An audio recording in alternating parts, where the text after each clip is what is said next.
ஞானானந்தமயம் தேவம் நிர்மலஸ்படிகாகிருதிம் ஆதாரம் சர்வ வித்யானாம் ஹயக்ரேவம் பாஸ்மகே. நேயர்கள் அனைவருக்கும் அஸ்ட்ரோ KS ஐயங்காரின் பணிவான நமஸ்காரங்கள். மாதபல் குரோதி வருஷம் பங்குனி மாதம் 2025 மார்ச் 15 முதல் 13/4/2025 வரலும் உண்டான காலகட்டம். பொதுவாகவே மாத பலன் அப்படின்னு சொல்லும் பொழுது இந்த மாதத்தினுடைய கோள் சாரம் என்ன, இந்த மாதத்தில் வரக்கூடிய விசேஷ நாட்கள் என்ன அப்படின்றதையும், உங்களுக்கு எந்தெந்த நாட்கள் சந்திராஷ்டம நாட்கள் அப்படின்றதை வச்சு இந்த மாதத்தை சொல்லுவோம். பொதுவாகவே மாத கிரகங்கள்னு சொல்லக்கூடிய சூரியன், செவ்வாய், புதன் மற்றும் சுக்கிரன், இந்த 4 கிரகங்களுடைய மாற்றத்தை வைத்து அதன் அடிப்படையிலேயே இந்த பலன்கள் அமையும். இந்த மாதத்தில் பார்த்தடையானால் கோள்சாரத்தின் பிரகாரம், அதாவது சூரியனை தொட்டு வரக்கூடிய மாதத்தை சௌரமான மாதம்னு சொல்லக்கூடியதை நம்ம ஃபாலோ பண்ணுறோம். ஆந்திரா, கர்நாடகா இந்த மாதிரியான ஸ்டேட், அதாவது மாநிலங்கள்லாம் பார்த்திங்கன்னா அவங்க சந்திரமான மாதங்கள் அப்படின்னு சொல்லக்கூடியதை ஃபாலோ பண்ணுறாங்க. சந்திரமான மாதம் அப்படின்னு சொல்லக்கூடியது பௌர்ணமிக்கு அடுத்த நாளோ அமாவாசைக்கு அடுத்த நாளோ வரக்கூடிய பிரதமையை எடுத்து மாதத்தின் முதல் நாளாக கொண்டு செய்யக்கூடியது. நம்ம சூரியன் ஒரு ராசியிலிருந்து அடுத்த ராசிக்கு போகக்கூடிய விஷயத்தை வச்சு தான் நம்ம மாதத்தை சொல்கிறோம், மாதம் பிறக்கிறத சொல்கிறோம். இப்போ பங்குனி மாதம் அப்படின்னு சொல்லும்போது கடைசி மாதம் இந்த குரோதி வருஷத்தில். இந்த மாதத்தினுடைய கோள்சாரம் என்னன்னு பார்ப்போம். இந்த மாதத்தில் காலபுருஷ தத்துவத்தின் 2வது வீடுன்னு சொல்லக்கூடிய ரிஷபத்தில் குரு, மிதுனத்தில் செவ்வாய், கன்னியில் கேது, அது தவிர பார்த்தடையானால் கும்பத்தில் சனி, மீனத்தில் ராகு, சுக்கிரன், புதன் மற்றும் சூரியன், 4 கிரகங்கள். இந்த மாதத்தில் வரக்கூடிய மாற்றங்கள் அப்படின்னு பார்க்கும்பொழுது புதன், அதாவது 18ஆம் தேதி 18/3/2025 அன்றைக்கே வக்கரகதியில் கும்பத்துக்கு வந்துடுறார். இந்த மாதத்தில் செவ்வாய் 7/4/2025, அதாவது பங்குனி மாத கடைசியில் செவ்வாய் மிதுனத்திலிருந்து கடகத்துக்கு போகிறார். ஒரு வாரம் தான் இருக்கும். ஒரு செவ்வாய் போனதுக்கப்புறம் ஒரு வாரத்தில் மாதம் மாறிடுறது. புதன் இந்த மாதத்தினுடைய கடைசி, அதாவது 10/4/2025 அன்றைக்கி அவர் மீனத்துக்கு போயிடுறார். ஸோ இந்த மாதத்தில் மாற்றங்கள் அப்படின்னு சொல்லக்கூடியது அப்படின்னு பார்த்தோம்னா இந்த சில விஷயங்கள் தான். இந்த மாதத்தில் இருக்கக்கூடிய யோகங்கள்னு பார்த்தலையானால் குருவும் சுக்கிரனும் பரிவர்த்தனை பெற்று இருப்பது பெரிய ஏற்றம். அது தவிர புதன் ஆரம்பத்திலையும் சரி கடைசிலையும் சரி நீச்சமாய் போனாலும் நீச்ச பங்கம் அடைகிறது பெரிய விசேஷம். சனியும் ஆட்சி பெற்று இருக்கார் கும்பத்தில். இதனால் இந்த மாதத்தினுடைய பலன்கள் இதனுடைய பொறுத்து வருட கிரகங்களாக இருந்தாலும் மாத கிரகங்களுடைய விசேஷத்தை பொறுத்தே நல்ல ஒரு ஏற்றத்தை கொடுக்கும். சரி, இந்த மாதத்தில் வரக்கூடிய விசேஷ நாள் அப்படின்னு சொல்லக்கூடியது இந்த மாதத்தில் வரக்கூடிய பங்குனி அமாவாசை. பங்குனி அமாவாசைன்னு சொல்கிறது 29/3/2025 அன்றைக்கி சூரியனும் சந்திரனும் ஒரே பாகையில் ஒரே ராசியில் இருக்கும் பொழுது வரக்கூடியது பங்குனி அதாவது அமாவாசைன்னு சொல்கிறோம். 0 டிகிரி சூரியனும் சந்திரனும் இருக்கக்கூடிய காலகட்டம். அதற்கு அடுத்த நாளான பிரதமை தெலுங்கு வருடப்பிறப்பு, அதாவது யுகாதின்னு சொல்லக்கூடியது. தெலுங்கு பேசக்கூடியவர்கள், தெலுங்கு அதாவது ஆந்திரா, கர்நாடகா, தெலுங்கானா இவாள்லாம் இந்த புது வருடம் பிறப்பதாக சொல்லக்கூடியது யுகாதி, அதாவது அமாவாசைக்கு அடுத்த நாளை சொல்லக்கூடியது. தெலுங்கு வருடப்பிறப்பு பெரிய ஏற்றத்தோடு கொண்டாடக்கூடியது. இந்த மாதத்தில் பார்த்தாலேயானால் 7/4/2025, அதாவது 4/4/2025 அந்த அன்னைக்கு சந்தான சப்தமி அப்படின்னு சொல்லக்கூடியது. சந்தான சப்தமி அப்படின்றது பொதுவாகவே வளர்பிறை சப்தமி, 7ஆம் நாளை சப்தமி என்று சொல்கிறோம். வளர்பிறையில் பங்குனி மாதத்தில் வரக்கூடியது சந்தான சப்தமி. இந்த சந்தான சப்தமியில் விரதம் இருந்து இருப்பார்களே ஆனால் குழந்தை பிராப்தி ஏற்படக்கூடிய வாய்ப்பு. அதுவும் வெள்ளிக்கிழமையில் வரக்கூடிய சந்தான சப்தமியை கமல சப்தமின்னு சொல்கிறார். வெள்ளிக்கிழமையில் வரக்கூடிய சந்தான சப்தமிக்கு கமல சப்தமின்னு பேர். அந்த கமல சப்தமிக்கு ஒரே விசேஷம் என்ன அப்படின்னா, சூரியன் 7ஆவது நாளில் சப்தமியும் அதாவது பௌர்ணமி நிலவை நோக்கி செல்லக்கூடிய, அதாவது வளர்பிறையில் இருக்கக்கூடிய உங்களுக்கு சந்திரனும் இருக்கிறதுனால சூரியனை வலது கண் என்றும் சந்திரனை இடது கண் என்றும் சொல்கிறோம். அதனால் கண்ணில் பிரச்சனைகள் இருக்கக்கூடியவா அவர்கள் இந்த சந்தான சப்தமி என்றும் அந்த கமல சப்தமி, அதாவது வெள்ளிக்கிழமையில், இந்த வாட்டி வெள்ளிக்கிழமையில் வருது. அதனால் இந்த கமல சப்தமி அன்னைக்கு 4/4/2025 அன்னைக்கு கடவுளை தியானம் செய்து உபவாசம் இருந்து அந்த சந்தான சப்தமியை கொண்டாடினால் கண்டிப்பாக அவர்களுக்கு கண்ணில் இருக்கக்கூடிய வியாதிகள் பிரச்சனைகள் நிச்சயமாக அகலும். இந்த மாதத்தில் பங்குனி உத்திரம் மிகப்பெரிய விசேஷமான நாள். பங்குனி உத்திரம் அப்படின்னு சொல்லக்கூடியது ஸ்ரீரங்கத்தில் பெரிய விசேஷம், சேர்த்தி சேவையும் ஆகும். இந்த பங்குனி உத்திர நாள் அப்படின்னு சொல்லக்கூடியது 11/4/2025, அதாவது இந்த மாதத்தினுடைய கடைசியில் வருது. இது ஒரு பெரிய விசேஷம், அதாவது பெருமாளும் தாயாரும் சேரக்கூடிய அந்த ஒரு பெரிய விசேஷம் பங்குனி உத்திர நாள். வைணவர்களுக்கு பெரிய ஏற்றம், அதை தவிர சுப்பிரமணிய கடவுளுக்கு பெரிய ஏற்றத்தை சொல்லக்கூடிய நாளாக பங்குனி உத்திரம் சொல்கிறது. அதுவும் திருமணத்திற்கு உகந்த நாளாக சொல்லக்கூடியது பங்குனி உத்திரம். அதற்கு அடுத்த நாளான 12/4/2025 அன்னைக்கு பௌர்ணமி. பௌர்ணமின்றது சூரியனும் சந்திரனும் ஒருவருக்கொருவர் 180 பாகையில் இருக்கக்கூடியது. பௌர்ணமி யோகத்தில் பிறந்தவர்கள் நாடை ஆளுபவர்கள் அப்படின்ற அளவில் பௌர்ணமி யோகம் இருக்கக்கூடியது எப்பொழுதுமே. ஏன்னா சூரியனும் சந்திரனுக்கும் 2 பேருக்குமே ஒளி அதிகமாக இருக்கும். இரவும் பகலும் மொத்தமாகவே ஒளி இருக்கிறதுனால கூர்மையான புத்தி கூர்மை அதிகமாக இருக்கும். எந்த ஒரு விஷயத்திலும் அதாவது வெற்றியை நோக்கி, அவர்களுடைய இலக்கு வெற்றியை நோக்கி இருக்கக்கூடிய காலகட்டமாக இருக்கும். எல்லா விஷயத்திலையும் வெற்றி பெறக்கூடிய வாய்ப்புகள் மிகவும் அதிகம். இந்த பங்குனி உத்திரம் பௌர்ணமி இந்த மாதம் ரொம்பவும் விசேஷமான காலகட்டமாக அமையப்போகுது. சரி, இந்த மாதத்தில் ஒரு ராசிக்கும் மேஷம் முதல் மீனம் வரை எப்படி இருக்குது அப்படின்றத பார்க்கலாம். அதுக்கு முன்னாடி என்னுடைய மொபைல் நம்பர் கீழே ஸ்க்ராலிங்கில் வரும். உங்களுக்கு அஸ்ட்ராலாஜிக்கல் கன்சல்ட் தேவைப்பட்டதே ஆனால் நீங்கள் எனக்கு ஃபோன் பண்ணுங்க. உங்களுடைய date, time, place of birth, உங்களுடைய பெயர், தாய் தந்தையின் பெயர் இது வரலாம் அனுப்புங்க. என்னுடைய கட்டணம் என்னன்னு சொல்கிறேன்.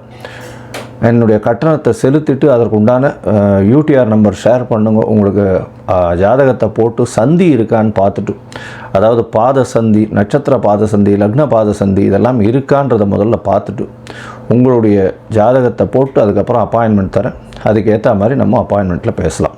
ஏன்னா எனக்கு வரக்கூடிய ஜாதகத்தில் பார்த்தாலேனால் 50-70 விழுக்காடு பர்சன்டேஜ் 50 வயசுக்கு மேலே ஆனவாள்லாம் இந்த பின்ன நட்சத்திரங்களில் இருப்பா, அதாவது உடைந்த நட்சத்திரங்களில் இருப்பா, புனர்பூசம் 3ஆம் பாதத்தில் இருப்பா. அவள் புனர்பூசம் 3ஆம் பாதம் அப்படின்னு சொல்லிட்டு மிதுன ராசியை சொல்லிட்டு இருப்பா, ஆனால் கடகராசியில் இருப்பாள். அதே மாதிரி மிருகசீரிஷம்னுவா, மிருகசீரிஷம் ரிஷபமாக மிதுனமாக மாறி இருக்கும். இந்த மாதிரி விசாக நட்சத்திரம் துலாமா இல்லை இது விருச்சிகமான்றது மாறி இருக்கும். இந்த மாதிரியான விஷயங்கள்னால அவளுடைய தசாபுக்தி அந்தரம் சூக்ஷ்மம் எல்லாமே மாறக்கூடிய வாய்ப்புகள் உண்டு. அதை தவிர பார்த்தோம்னா லக்ன சந்தியும் வந்துடுத்துறையானால் இந்த ஒரு லக்னத்துக்கும் ஒரு சுபர் பாவர் அசுபர் இதெல்லாம் இருக்கக்கூடிய வாய்ப்பு. அதனால் இவளுக்கு நல்ல நேரம் நடந்துட்டுருக்குன்னு நினச்சிட்டு இருப்பா, ஆனால் எந்த ஒரு விஷயமும் கைகூடி வராது. அது ஒரு மிகப்பெரிய பிரச்சனையில் போய் விட்டுருக்கும். அதனால் அவளுக்கே புரியாது. முதல்ல இந்த சந்தி இருக்கான்றதை செக் பண்ணிவிட்டு பார்த்துட்டு ஜாதகத்தை போட்டதுக்கு அப்புறம்தான் உங்களுக்கு நாங்கள் அப்பாயின்மெண்ட் தர முடியும்.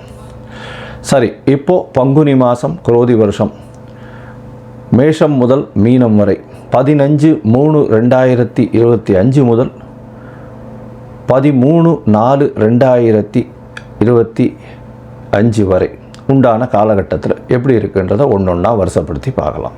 தனுசு, மூலம், பூராடம், உத்ராடம் இந்த 3 நட்சத்திரம் 9 பாதங்களை கொண்ட ராசி. ராசியின் அதிபதி அப்படின்னு சொல்லக்கூடியவர் குரு. ராசிக்கு 6ஆம் இடத்துல இருக்கார். அதனால் உடல்நிலையில் சற்று பின்னடைவு இருக்கக்கூடிய வாய்ப்புகள் உண்டு. இருந்தாலும் பரிவர்த்தனை யோகம் இருக்கிறதுனால நல்ல ஒரு ஏற்றம். என்ன சார் இப்படின்னு சொல்கிறீங்க அப்படின்னு சொல்கிறீங்க, கவலைப்படாதீங்க. 6ஆம் இடத்தில் 6ஆம் அதிபதி ஆட்சி பெற்றிருக்கிறதுனால சற்று பின்னடைவு இருக்கும். வேலையில் மாற்றங்கள் இருக்கக்கூடிய காலகட்டம், புதிய வேலை கிடைக்கக்கூடிய காலகட்டமாக இருக்கும்.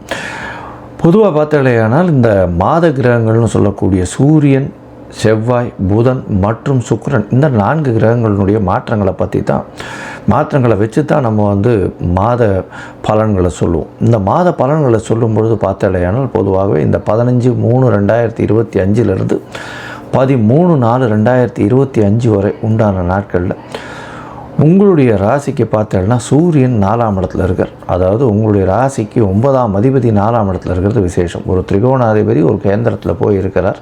அது ஒரு நல்ல ஒரு ஏற்றம் கிடைக்கும். திடீர் பாக்கியங்கள் வரும். தந்தையின் சொத்துக்கள் வரும். தந்தையின் சொத்துக்கள் மூலியமாக உங்களுக்கு அபரிமிதமான ஏற்றம் கிடைக்கக்கூடிய வாய்ப்புகள் உண்டு. சுகங்கள் பெறக்கூடிய அதிகமாக இருக்கக்கூடிய காலகட்டமாக அமையப்போகிறது. இந்த மாதத்தில் பரிவர்த்தனை யோகம் வேறு வருது. குருவும் சுக்கிரனும் பரிவர்த்தனை யோகம். ராசிக்கு 6-11 அதிபதி அப்படின்னு சொல்லக்கூடிய சுக்கிரன், குரு வந்து உங்களுடைய ராசிக்கு 6ஆம் இடத்துலையும் சுக்கிரன் வந்து 4ஆம் இடத்துலையும் இருக்கிறது. பரிவர்த்தனை பெற்று ஆட்சி பெற்றதற்கு சமம். அதுவும் சுக்கிரன் உச்சம் பெற்று போயிருக்கிறது ரொம்ப விசேஷம். 11ஆம் அதிபதி உச்சம் பெற்று போயிருக்கிறதுனால எல்லா விதமான லாபங்களும் கிடைக்கும். பணம் வந்து எந்த பக்கத்துலேருந்து வர்றதுன்னே தெரியாது. அந்த அளவுக்கு பண வருமானம் அதிகமாக இருக்கும். உடல் நலத்தில் கொஞ்சம் ஜாகிரதையாக இருக்கிறது ரொம்பவும் நல்லது. தொழிலில் பெரிய ஏற்றம் இருக்கக்கூடிய காலகட்டம். இதை தவிர பார்த்தாலேயானால் 10ஆம் இடத்தில் வந்து குருவின் பார்வை அமையிறது பெரிய விசேஷம். சுக்கிரனின் பார்வை அமையிறதும் ரொம்ப விசேஷம். கேது இருக்கிறதுனால தொழிலில் வந்து ரொம்பவும் நுணுக்கபூர்வமாக போய் தொழிலில் வெற்றி வாகை சூடக்கூடிய வாய்ப்புகள் நிச்சயமாக உண்டு. 7ஆம் இடத்தில் இருக்கக்கூடிய செவ்வாய் 5ஆம் அதிபதி 7ஆம் இடத்தில் இருக்கிறதுனால கண்டிப்பாக உங்களுக்கு வந்து பார்த்தோம்னா காதல் வயப்படக்கூடிய வாய்ப்புகள் உண்டு. இருந்தாலும் சிறு சிறு பிரச்சனைகள் எதிர்பாலினத்தவர் மூலியமாக வரக்கூடிய வாய்ப்புகள் இருக்கும். கொஞ்சம் வந்து 6ஆம் இடம்னு சொன்னோன்னா அந்த ஈகோ அந்த மாதிரியான விஷயங்கள் கொஞ்சம் அதிகமாக இருக்கும். சமசப்தமத்தில் செவ்வாய் இருக்கிறது அந்த அளவு விசேஷம் இல்லைன்னு சொன்னாலும் உங்களுடைய ராசிக்கு 5ஆம் அதிபதி. இதன் மூலியமாக எதிர்பாலினத்தவர் மூலியமாக ஒரு சிறு சிறு பிரச்சனைகள் வந்தாலும் பார்ட்னர்ஷிப் பிஸ்னஸில் நல்லபடியாக போகக்கூடிய வாய்ப்புகள் உண்டு. செலவுகள் கொஞ்சம் எதிர்பாலினத்திற்கு செய்யக்கூடிய வாய்ப்புகள் நிச்சயமாக இருக்கும். இந்த மாதத்தில் உங்களுடைய ராசிக்கு 7ஆம் அதிபதியும் 4ஆம் இடத்துல நீச்சப்பட்டு போகிறதுனால புதுசாக வந்து வீடு வாகனங்கள் எதிர்பாலினத்தவருக்காக வாங்கினீங்கன்னா ஆனால் திருமணமானவர்கள் அதில் வந்து சற்று பின்னடைவு இருக்கக்கூடிய வாய்ப்பு உண்டு. முயற்சிகள் எல்லாமே உங்களுக்கு இந்த மாதம் வந்து நல்ல ஒரு ஏற்றத்தை கொடுக்கக்கூடிய காலகட்டம். ஏன்னா 3ஆம் இடத்துல இருக்கக்கூடிய சனி நல்ல ஒரு ஏற்றத்தை கொடுக்கக்கூடிய காலகட்டமாக அமையுது. உங்களுடைய ராசிக்கு பார்த்தோம்னா 4ஆம் இடத்துல இருக்கக்கூடிய ராகு பகவான் அபரிமிதமான ஏற்றத்தை கொடுப்பார். படிக்கக்கூடிய மாணவர்களுக்கு நல்ல ஒரு ஏற்றம். அது தவிர வெளிநாடு போய் படிக்கணுன்றவாளுக்கு நல்ல ஒரு ராஜயோகத்தை கிடைக்கக்கூடிய வாய்ப்புகள் நிச்சயமாக இருக்கும். 6ஆம் அதிபதி ஆட்சி பெற்று போயிருக்கிறது, அதாவது பரிவர்த்தனையில் ஆட்சி பெற்று போயிருக்கிறது நல்ல ஒரு ஏற்றத்தை கொடுக்கும். போட்டி வரும்போது போட்டிகளில் எல்லாவற்றிலும் வெற்றி பெறக்கூடிய வாய்ப்புகள் உண்டு. வெளிநாட்டு தேர்வுகள் நிச்சயமாக போய் வெளிநாடு யூனிவர்சிட்டி நீங்கள் நினச்ச யூனிவர்சிட்டி கிடைக்கக்கூடிய வாய்ப்புகள் நிச்சயமாக உண்டு. தாயின் உடல்நிலையில் நல்ல ஒரு ஏற்றம் இருக்கக்கூடிய காலகட்டமாக அமையப்போகிறது. இதை தவிர வந்து பார்த்தாலேனா இந்த தனுசு ராசிக்காரர்கள், அதாவது இந்த ப்ரொஃபஸர்ஸாக இருக்கிறவங்க, டீச்சர்ஸாக இருக்கிறவங்க, வேதம் கற்பிப்பது, கோவில் பூஜாரிகளாக இருக்கிறவங்க, அந்தணர்கள், அதை தவிர வந்து பார்த்தாலேனா இந்த நகாசு வேலைகள் செய்யக்கூடிய பொற்கொள்ளர்கள், இந்த எஜுகேஷ்னல் ஆப் விற்கக்கூடியவர்கள், அதை தவிர பேங்கிங் செக்டாரில் இருக்கக்கூடியவங்க, பேங்கிங் செக்டாரில் அதுவும் கேஷியர்ஸாக இருக்கக்கூடியவங்க, இவங்களுக்கெல்லாம் வந்து பெரிய ஏற்றம் கிடைக்கக்கூடிய காலகட்டமாக இருக்கும். சார்ட்டர்ட் அக்கௌண்டன்ஸு, இந்த அக்கௌண்ட் சம்மந்தப்பட்ட பேங்கிங் அக்கௌண்ட் சம்மந்தப்பட்ட அவங்களுக்கெல்லாம் பெரிய ஏற்றம் கிடைக்கக்கூடிய காலகட்டமாக அமையப்போகிறது.